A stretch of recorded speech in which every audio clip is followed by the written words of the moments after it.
Assalamualaikum warahmatullahi wabarakatuh. Perkenalkan, nama saya Herman Hermawan dengan NIM 1121 11503. Saya mahasiswa tingkat akhir semester 7. Di sini saya ingin berpandangan kritis terhadap kebijakan pemerintah yang pertanggal 1 Januari 2025 ini bahwa pemerintah telah mengetuk palu kenaikan PPN yang awalnya 11% menjadi 12%. Tujuannya sih kalau menurut saya ini memang bagus untuk pemerintah sendiri ya.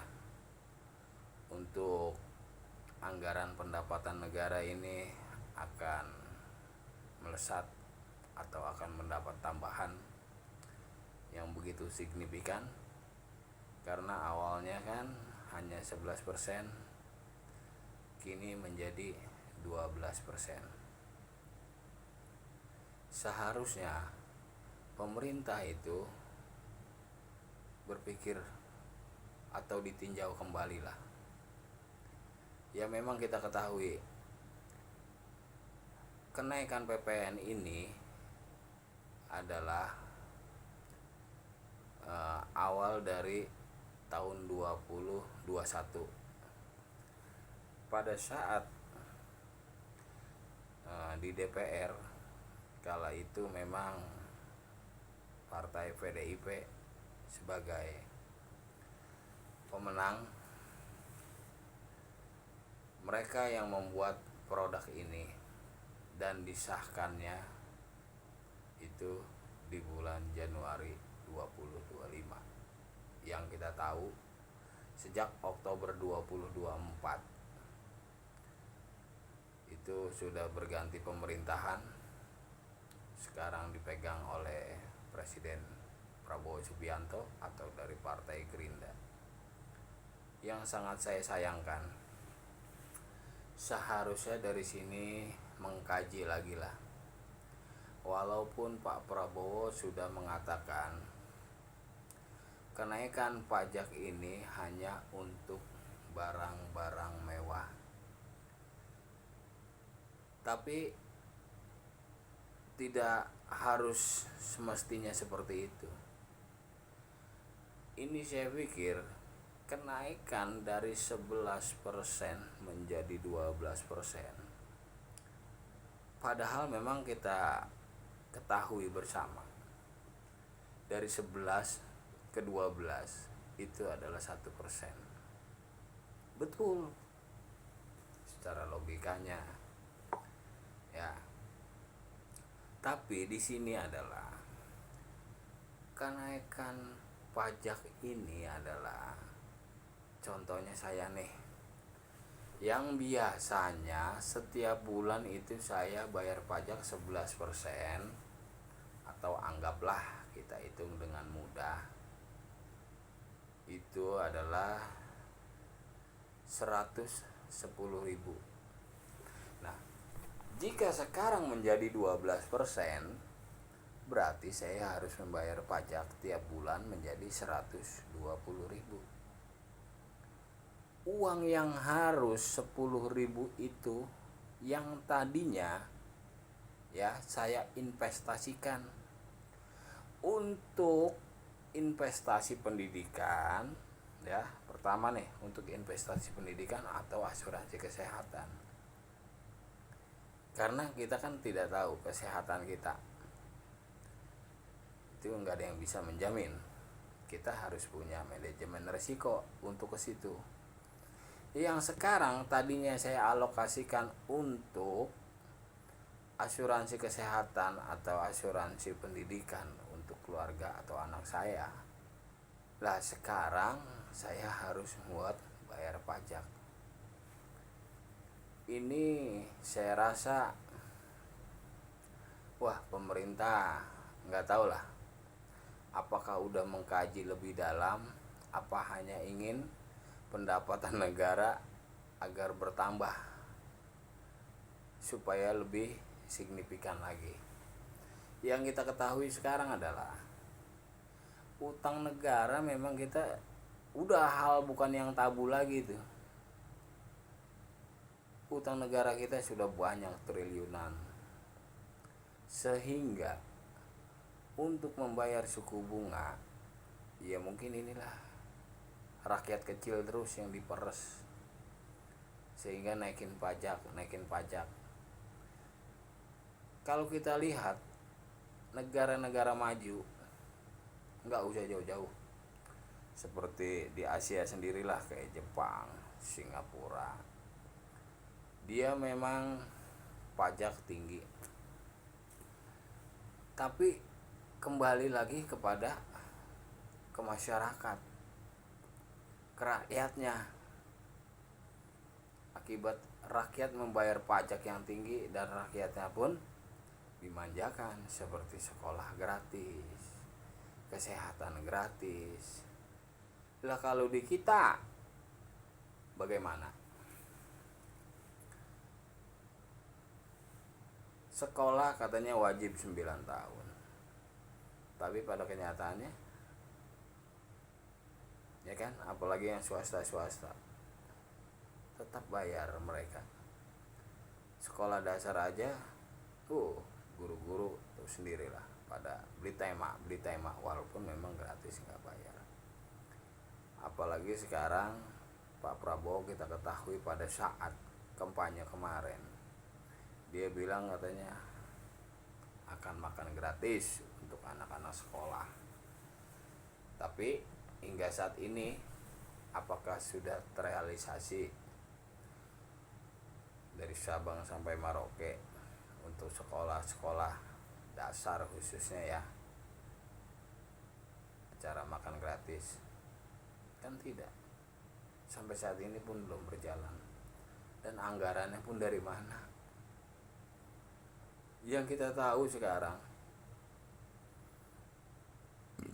khususnya ya, nggak usah yang jauh-jauh, saya pribadi nih, ketika saya belum bayar pajak atau kelewat untuk kendaraan bermotor saya, itu dari Pemda sudah datang ke rumah bahwasannya nih dikasih surat cinta gitu, surat cinta untuk bayar pajak. Kita bayar pajak kalau nggak dikorupsi sih nggak jadi masalah.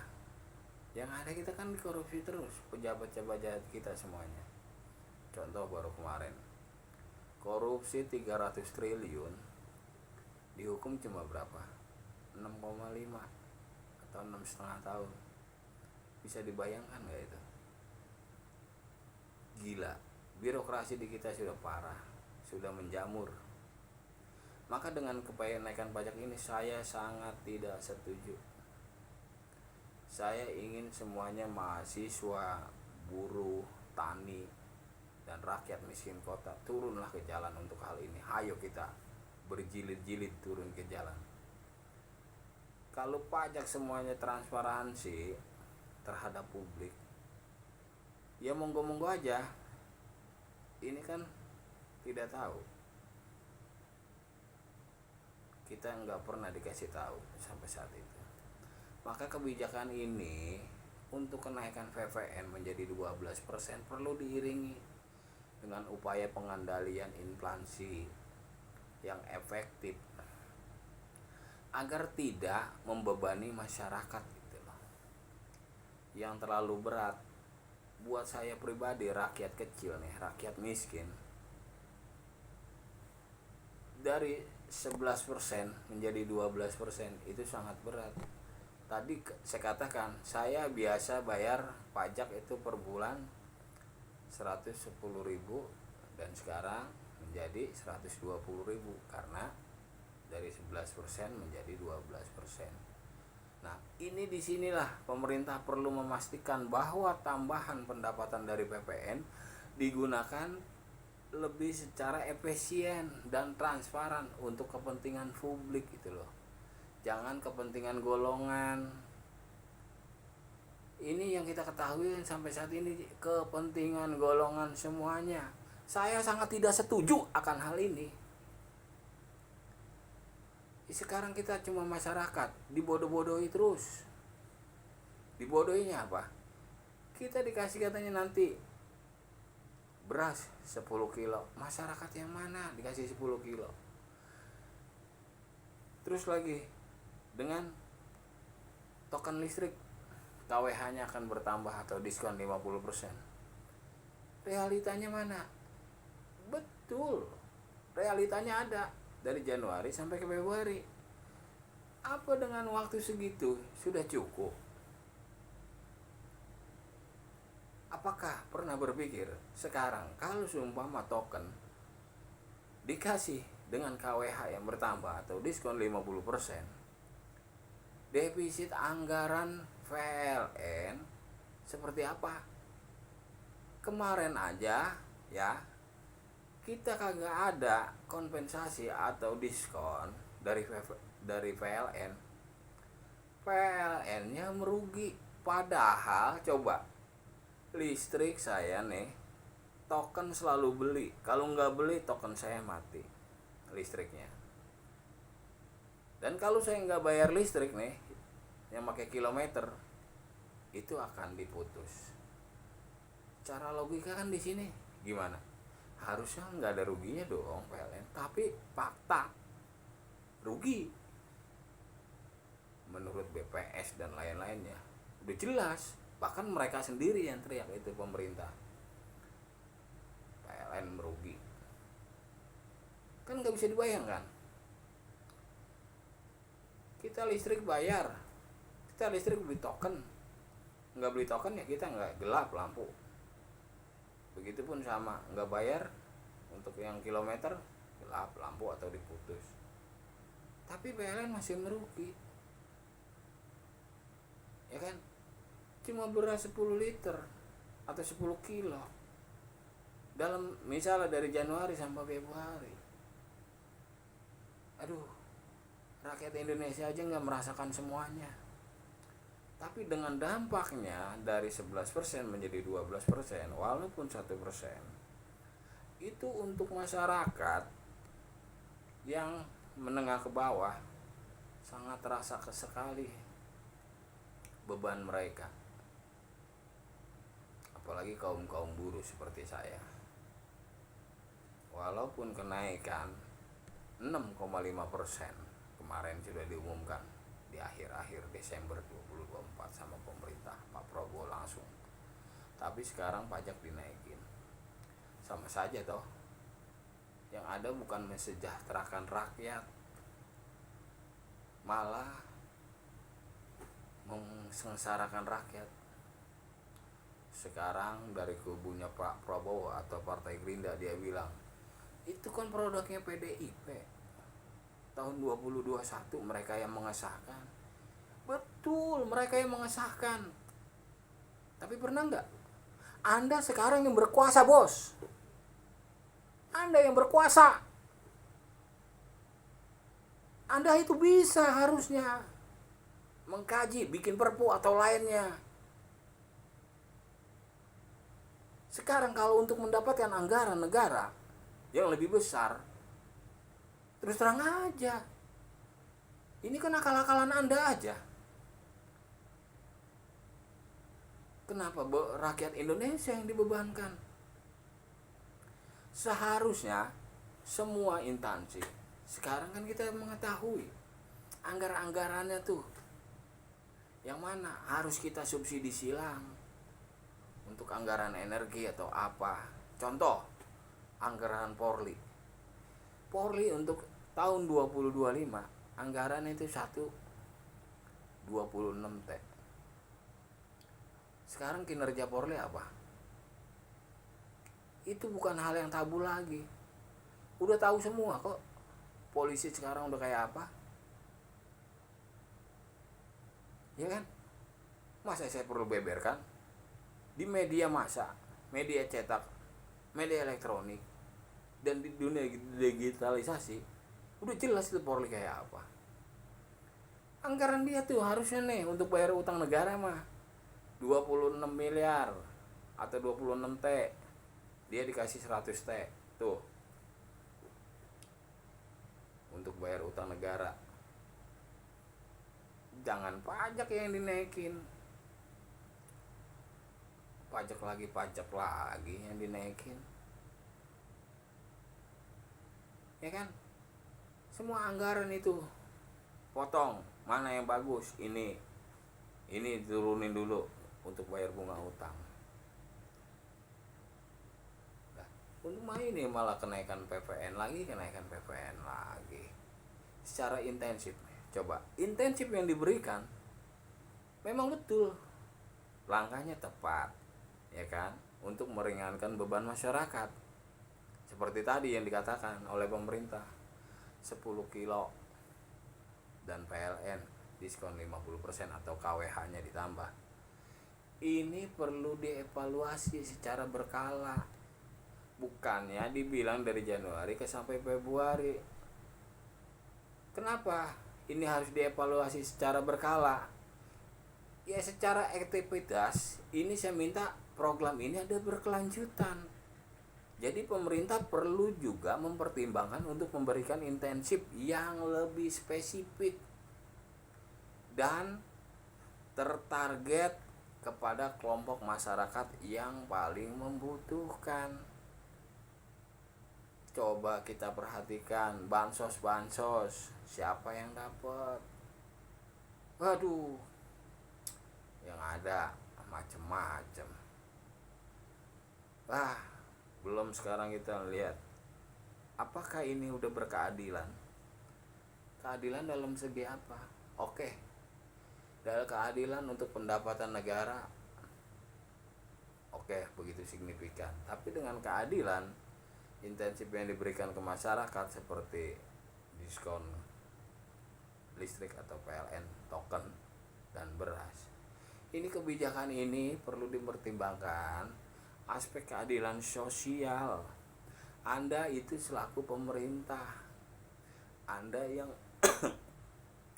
Anda harus bijaksana. Ingat ya, bijaksana, bukan bijak sini, bukan bijaksana, tapi bijaksana. Kenaikan PPN secara umum dapat membebani masyarakat, udah jelas ini. Apalagi yang berpenghasilan rendah. Coba dibandingkan dengan masyarakat kaya. Ini pajak hanya untuk barang-barang mewah. Anda bisa menjamin nggak? Ya, yang tadi saya katakan, untuk pengendalian inflasi yang lebih efektif, bisa menjamin nggak kenaikan sembako? Sekarang aja kemarin kita menjelang Natal, sembako udah pada naik. Apalagi nih, sekarang Januari, Februari, Maret udah menghadapi Hari Raya Idul Fitri. Bulan puasa biasanya itu udah biasa. Semuanya itu udah pada naik semua itu. Bisa nggak ngejamin untuk hal ini?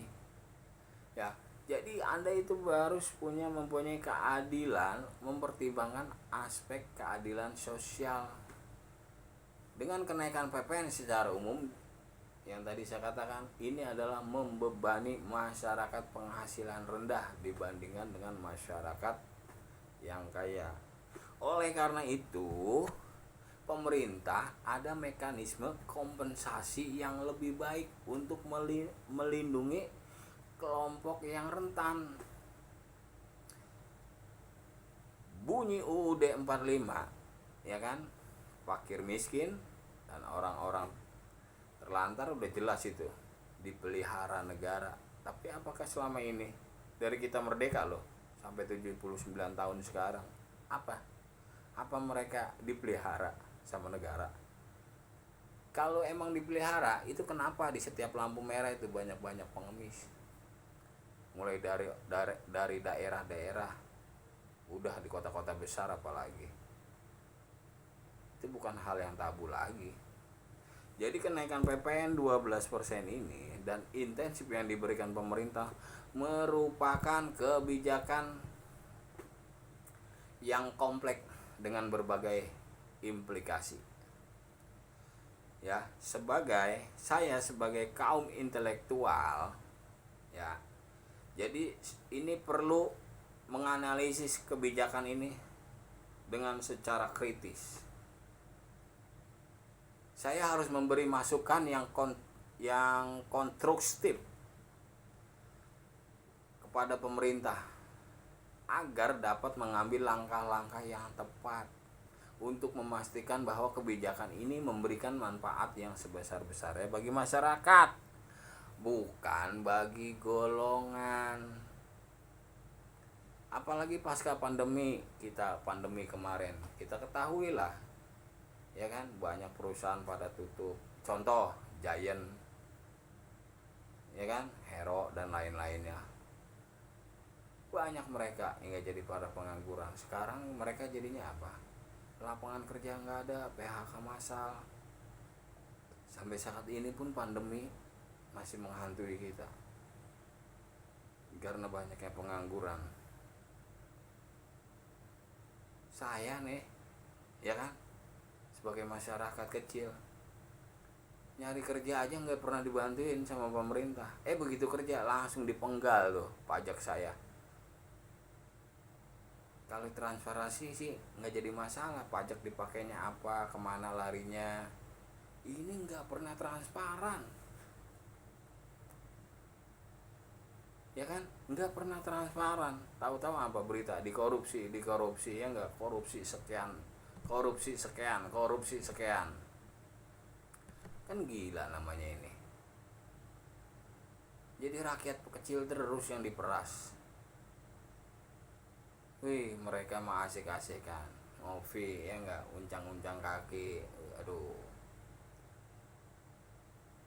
tolonglah, seharusnya Anda itu sebagai pemerintah, Anda benar-benar memikirkan masyarakat, rakyat kita. Coba lihat berapa pengangguran nih, ya. Saya berapa kali membaca di semua artikel di media cetak atau elektronik. Itu kalau saya perhatikan, negara Jerman nih, khususnya negara Jerman, mereka itu kuat dengan UMKM-nya. Harusnya pemerintah di situ membangun. Di saat pasca pandemi kemarin kita tahun 20 sampai 2022, sekarang kan kita nih lagi membangun. Bikinlah program untuk UMKM, dorong. Walaupun kemarin hanya dihapuskan untuk utang-utang pinjaman, harusnya pemerintah lebih kreatif lagi akan hal itu, berinovasi. Ciptakanlah, bimbing masyarakat kita nih agar senantiasa apa? Punya kreatif atau kreativitas. Mereka membuat apa? Bikin pelatihan. Kalau pemerintah cuma bikin atau ngajak bikin pelatihan, tapi pemerintah juga harus, misalnya nih, nah, untuk masyarakat Kabupaten Bekasi diajarkan atau dilatih bikin majun, ya kan. Nah, selain bikin majun, pemerintah harus membeli juga. Nanti pemerintah tuh yang mengelola, bagaimana dijual kemana, begitu, agar ekonomi ini selalu berputar. Jadi bisa menciptakan lapangan pekerjaan. UMKM kita kuat, itu lebih bagus, bos. Jangan ente pikirkan tuh hanya 9 naga, oligarki doang. Katanya kita merdeka, tapi hanya sekelompok atau segelintir orang saja. Bangun, ciptakan nih. Orang Indonesia itu EQ-nya nggak usah dibandingin orang-orang benua Amerika atau Eropa. Di Asia Tenggara sendiri aja EQ kita paling rendah itu cuma 78. Itu Rocky Gerung yang bilang itu. Memang betul kalau saya katakan. Orang kita ini dari 270 juta, itu hampir 65%-nya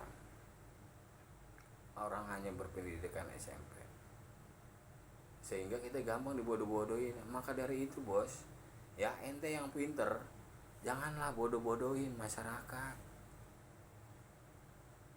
Kapan mau majunya nih negara kalau begini terus? Ente bener-bener dah, ampun saya. Ya, jadi besaran insentif diberikan emang berapa lama sih? Ya kan? Cuma beras 10 kilo. Aduh, jangan begitulah. Berapa lama durasinya, saya tanya begitu aja tuh. Hah? Potensi yang efektif dan tantangan mungkin muncul banyak.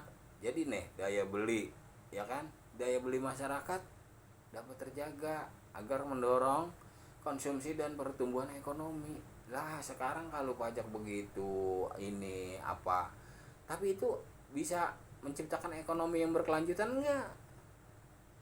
Jangan seperti itulah, jangan dibodoh-bodohin terus ya. Harapan saya sih seperti itu pada pemerintah. Jangan hanya karena Anda mementingkan golongan ya, sehingga Anda memeras rakyat. Bilang aja nih, ente naikin pajak untuk bayar utang negara. Jangan segala macam-macam udah. Jangan alasan A, jalan alasan B, alasan C. Bilang aja untuk bayar utang negara, jelas. Jadinya transparan. Kalau utang negara untuk pembangunan nggak jadi masalah. Ini utang negara aja buat dikorupsi 300 triliun, coba Anda bayangkan. Penjara cuma 6,5 tahun. Sini buat saya siap penjara 15 tahun dapat 300 triliun. Itu 6,5 tahun, saya 15 tahun, kasih ke saya.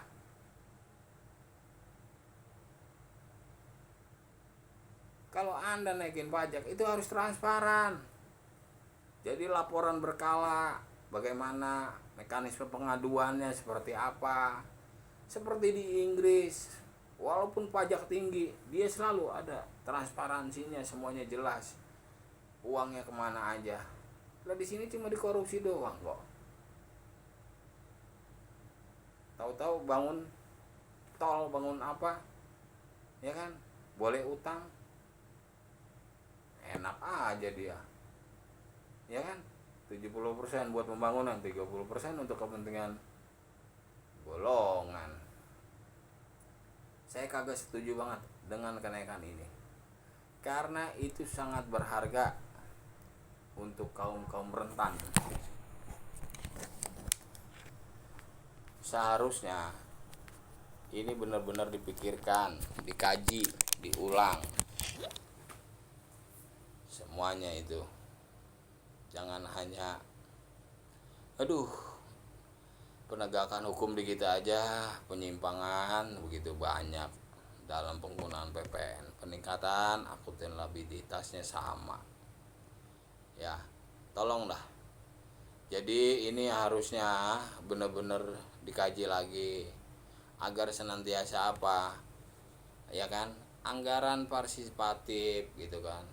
Terus untuk penguatan sistem informasi. Jadi saya harapkan kalau memang dinaikin, udah kita bentuklah transparansinya, pajak itu kemana, datanya kemana saja. Jadi nanti ada pengaduan tuh, ya kan? Anggaran partisipatif dari masyarakat dengan kenaikan pajak VPN 12% dapat sekian triliun, semuanya di A, di B, di C dialokasikan di situ. Nah, di situ kan enak. Apalagi kan sekarang eranya digital tuh. Jadi penguatan sistem informasinya apa, ya kan? Jadi nanti ada basis data terpadu gitu kan. Untuk membangun basis data terpadu kan kita harus berintegritas seluruh gitu data terkait penggunaan dana PPN ini. Harapan saya sih seperti itu pada pemerintah gitu kan, karena teknologi informasi kan memanfaatkan teknologi yang baik, yang meningkatkan efisiensi transparan dalam pengelolaan dana PPN ini gitu loh. Jadi langkah-langkah itulah yang diharapkan untuk menggunakan dana PPN lebih efektif dan transparan sehingga memberikan manfaat gitu yang nyata bagi masyarakat. Jangan naikin pajak tapi ya udahlah bos, jangan bodoh-bodohin masyarakat terus ya. Saya mohon kepada Pak Prabowo, itu apa yang tadi saya utarakan menjadi perhatian khusus. Kalau bisa ini pajak segera dibatalkanlah. Jangan membebani masyarakat. Ciptakan inovasi yang adaptif. Bangunlah UMKM Indonesia. Buat pelatihan-pelatihan tuh. Ya. Pelatihan-pelatihan tuh dari tingkat RT, RW dan selanjutnya. Masyarakat kita ini pengangguran udah begitu banyak. Bikinlah keterampilan, mudahkanlah mereka, kasih izin semuanya apa. Saya yakin Indonesia ini enggak pernah kekurangan orang pintar, tapi kurangnya jujur itu ya, kurangnya orang jujur yang kagak ada tuh di Indonesia. Oke, mungkin itu saja tanggapan saya tentang PPN 12. Sekali lagi saya minta kepada pemerintah, tolong dikaji lagi, dan dikaji lagi. Kalaupun memang ini harus tetap terlaksana, saya minta harus transparansi. Belajarlah dari negara-negara maju, ya, agar masyarakat kita ini jangan dibodoh-bodohi terus. Beri mereka pengetahuan agar lebih berkembang lagi, agar lebih maju bangsa kita. Kasihan, ya. Hapus tuntas semua orang-orang yang nggak bener. Harapan saya itu sebagai masyarakat dan mahasiswa. Terima kasih. Wassalamualaikum warahmatullahi wabarakatuh.